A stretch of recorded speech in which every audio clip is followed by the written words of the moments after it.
Heredera de la tradición de bordadoras de su natal Quimbilá, María del Pilar Maipat, también conocida como Doña Linda, recuerda las primeras puntadas que la harían experta 42 años después. Mi mamá sabía bordar, pero a máquina de pedal. De ella aprendí también cuando llegaron las máquinas de industrial.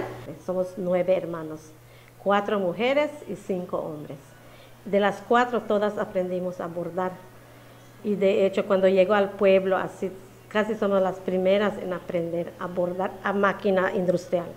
Al no confeccionar a mayoreo, las prendas que elabora son únicas y personalizadas de lino, algodón, mezclilla y otros materiales. Algunos de sus modelos, como la falda Frida, se inspiran en elementos de la cultura popular mexicana.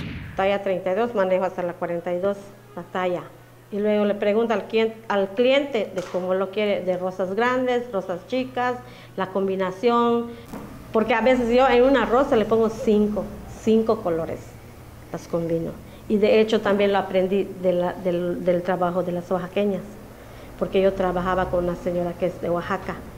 Impulsada por su hijo, el artista visual Richo Can, Doña Linda también elabora cuadros bordados en los que plasma coloridos entramados florales. Yo lo bordo, él me da la medida y él lo enmarca, porque yo la verdad no sé enmarcar. Yo ni siquiera había pasado por mi mente que mi bordado podría estar en un cuadro. Como quimileña me siento muy orgullosa de hacerlo y me visualizo, seguimos para adelante, para lograr más cosas, que nos deje para el sustento diario, que nos ayude a que nuestros hijos estén estudiando, que tengan una carrera. Con imágenes de Joaquín Martínez, Mayra Vences, Teleyucatán te informa.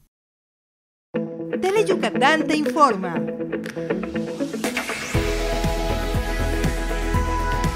Lunes a viernes, 3 de la tarde. Síguenos.